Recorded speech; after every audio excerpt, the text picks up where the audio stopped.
chi m na-alụ abụghị ihe eji ọnụ ekwu. Kwa ụtụtụ ana m esekpu ala na-arịọ ya maka ọnọdụ m. Ngọzi a ị na-agọzi ndị ọzọ ọsọ m nsọ. Lee ka afọ si na-agwụ.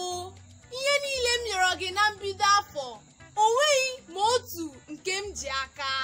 Lee ka ndị ibe m si amachasị ma n'ihe ma na soshal midia. Ọ dị nnọọ ka ihe niile ozuolara ha. Ibe m alụọla nwaanyị n'afọ a. Ndị nke ọzọ azụọla ụgbọala donye n'ụzọ. Ndị enyi m ebutechala ike. Aka m nọkwa na-ebigharị aka. Agbanyeghị ka afọ a siri gaa, ọ ka nwekwara ndị ụwa dịrị na mma. Ngwa leenụ oge anọ n'ime ya ugbu a. Ndị ibe m na-eche ka ha ga-esi rie nke ha kpatara.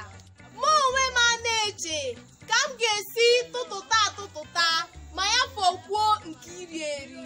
M nọrọ n'ụlọ m kwasị arịrị, njikere tinye isi n'ụzọ. Sọ nzọụkwụ ole ma ole ka m ga-azọnye. Nhụ ndị ụwa nke m ka nke ha mma. Nhụ ndị ọnọdụ ha anaghị enye ọnụ okwu. Ncheta na ihe anya na-ahụ na-eduhie ụwa n'ezie. O kwesịrị nlecha ka afọ a si gaa, nkele Chukwu maka nke bụ ndụ o nyere m. Elee ya maka ezinụlọ m, agbanyeghị ka ije si kwụrụ. Onye nọrọ n'ụlọ ya na-eche n'ụwa nke ya ka njọ, ya pụta ezi bịa lere ndị ụwa biri aka ọjọọ. Ka arịrịọ gị mgbe niile bụrụ, Chukwu mee ebere ka m ghara ịda.